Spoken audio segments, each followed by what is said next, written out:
two sets of tablets. The broken and the whole one sits touching each other. The seat of the emotions is found in the heart. Here, in one enclosed space, emotions freely move from one place to the next. The bereaved, and especially those who have suffered painful loss, often live their lives with two components within one heart, the whole and the broken, side by side. To be a good friend is to know this, and to be respectful of the brokenness that always remains in that person's heart.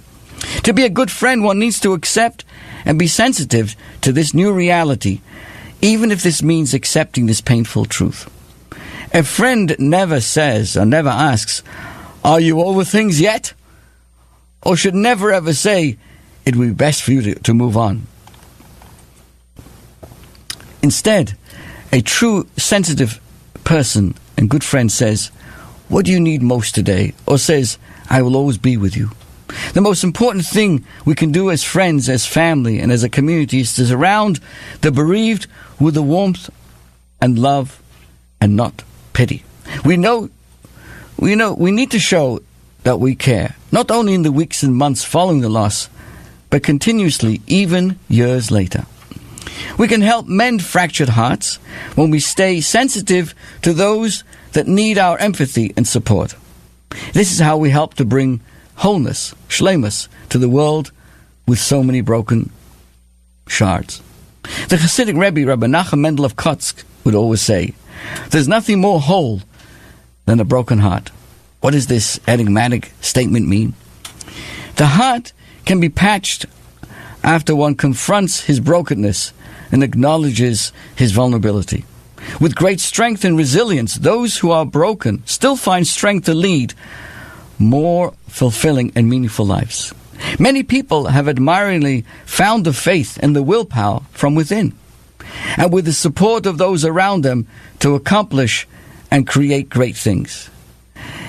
Guess what? They have ennobled their lives and have rebuilt their lives even after suffering the deep pain of loss.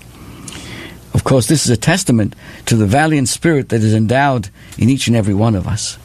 The desire on the part of the bereaved to keep the memory of those alive and to internalize their spirit in ways both big and small often inspires the bereaved to live with a heroic determination and courage, and they're able to step forward, and they should step forward and keep on going. So guess what?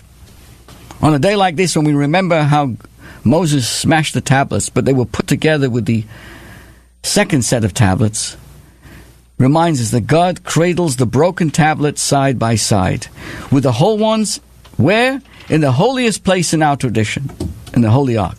The symbol of broken tablets serves really as a poignant reminder of our sacred responsibility to always to be sensitive to those who suffer, and to reach out and to be understanding and embracing of those who live with broken tablets in their hearts.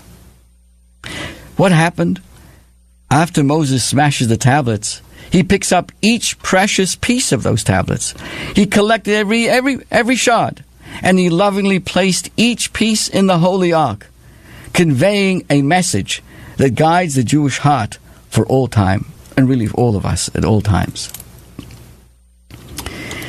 And now, dear friends, I'd like to continue to share with you, in terms of brokenheartedness and the problems that we face today, I want to share with you how an Israeli Supreme Court justice compassionate remarks that he made to a sexual assault victim, and how it helped that broken heart. And again, I want to pause and say thank you to everybody listening to our weekly program from 8:30 a.m. to 9 a.m. every Sunday morning, and also can be seen now on Facebook Live, where you can join us in the studio and have an opportunity to talk to us or to post, and of course I will address them in due course. So what did this Israeli Supreme Court justice say? You see, here we are in America. The decisions by justice of the Israeli Supreme Court don't often go viral. Whoever hears them. From time to time, there are those who come through.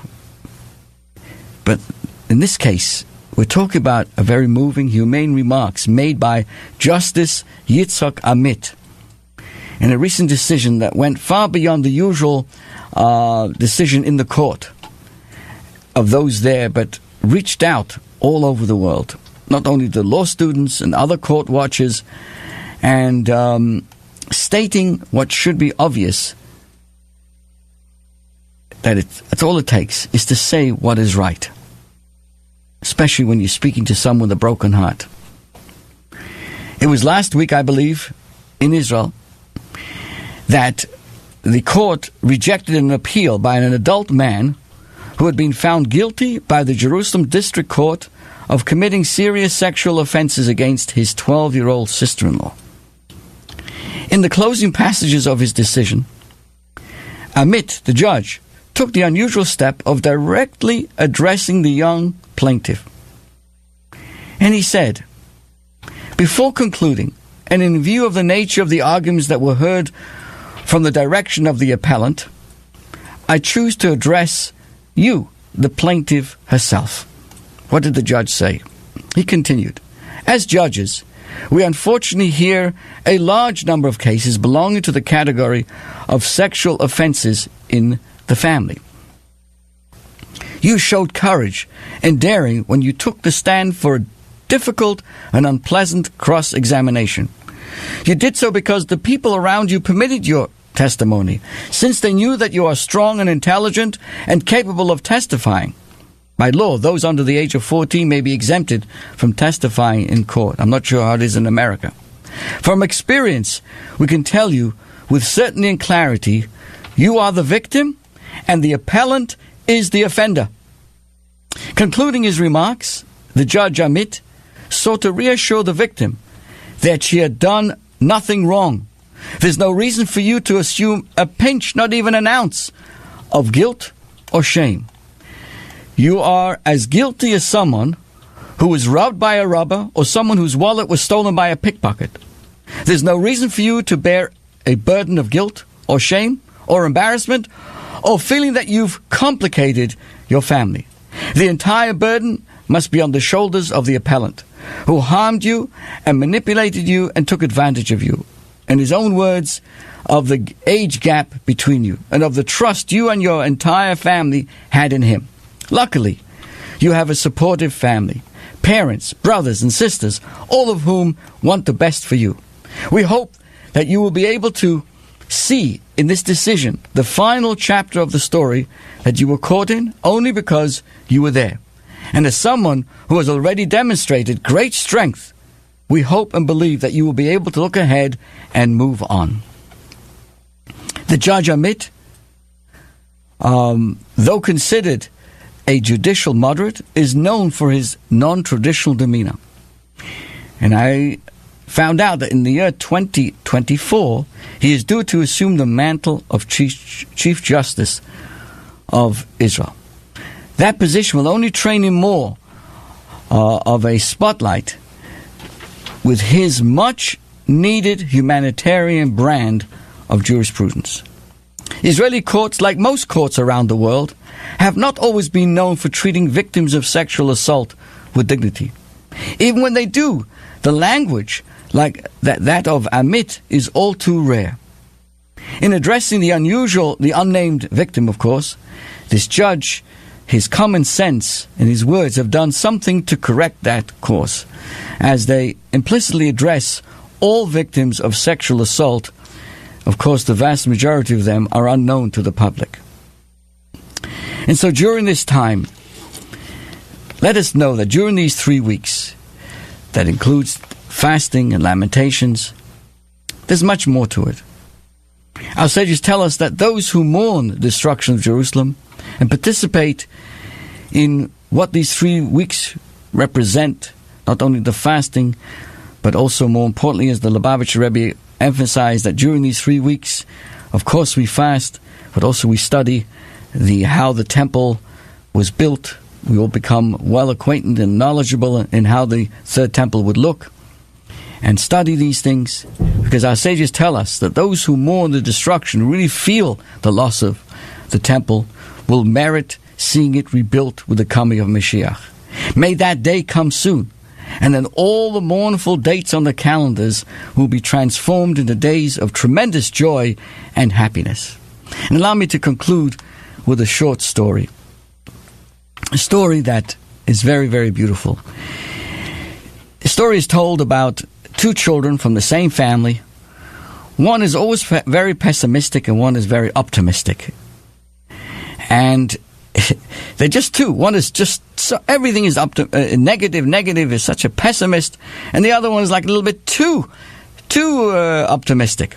So they go to the psychiatrist and he decides that he'll deal with the child who's very pessimistic. And he's trying to break that pessimism. So he takes him to a store filled with toys. I'm not talking about Toys R Us. But he went to a store filled with toys. He would expect the child to see all these toys. He would be so excited. And he starts to cry. He said, "Why are you crying? Look at all these toys. They're all gonna break." Can you imagine? He's taking him to this place, and he sees more negativity and more negative and more pessimism in this store filled with toys. Okay, so then he turns now to the kid who's always very, very optimistic, and he's got to calm him down. So he puts him in a room or in an area filled with dung. With dung. As soon as he sees all the dung, he starts to get happy. He starts to dance. He gets happier than he was when he walked in, and he starts with his hands to push aside the dung. He's pushing it. And they say to him, "What are you doing this for?" He says, "If there's so much dung over here, there has to be a donkey somewhere hidden behind this." My friends, please, behind all these negative and challenges that we have, there's a wonderful blessing for each and every one of us. May Hashem bless us.